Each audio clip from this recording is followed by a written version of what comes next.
The primary mission is safety and security.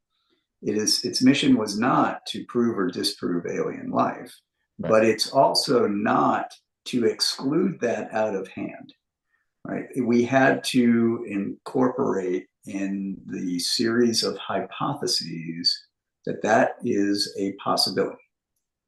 All right, you have to have that open. We have no evidence that anything supports that, but you have to keep it from a scientific perspective. You have to have identified that as a hypothesis.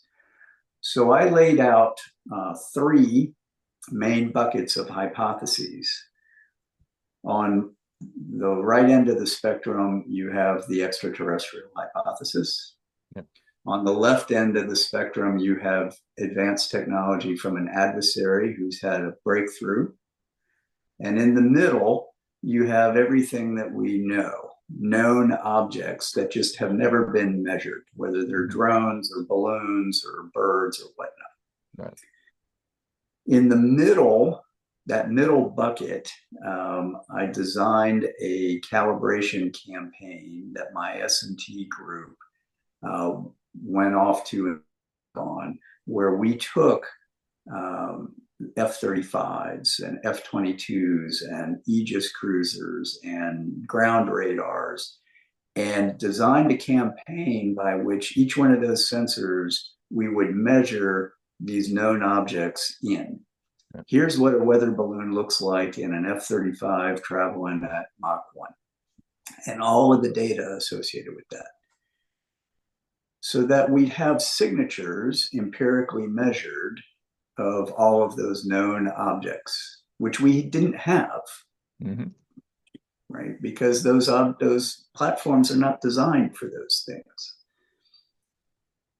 On the adversary end of the spectrum, I tasked the IC to go take a look at, okay, look, we follow where everybody's research is headed. We have an idea of where different directions different people are taking as far as what they're trying to develop. And we know where they're maybe going to be in 10 or 20 years. So hypothetically, what would happen if there was a breakthrough in what we thought somebody was going to develop in 10 years, they're actually able to do today? And what does that look like? And are there signatures associated with that are unique that I could pull on? So now I have IC vetted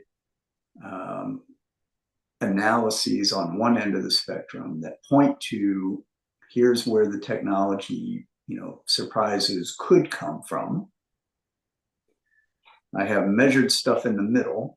And the other end of the spectrum is the scientific community's responsibility, right? And so I had to try to raise the level of conversation, going back to my analogy of bringing that conversation closer to Earth, to be more scientifically based.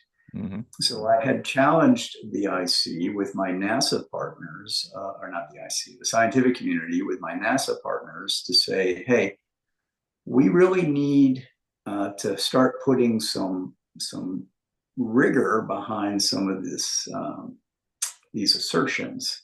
If there's a technologically advanced civilization that's here, we understand sort of the fundamental physics of interstellar travel. We understand the fundamental physics and rationale behind how spacecraft would travel here, how they would position themselves, how they would refuel, what would they look. These are sort of known things. We've never engineered such a solution. But we understand the physics behind it. So now put some of this down on paper, scientific community, and write out what are the most probable ways that someone would find Earth. How would they travel here? What kind of signatures would that provide? What would they be, if they're looking for refueling, what would they likely be refueling off of? And how would you. Then you'd have some scientifically vetted, peer-reviewed articles that would then pin what are the signatures associated with that. And so my thought in discussing this with Avi was, Avi is one of the most prolific, advocates for that potential theory.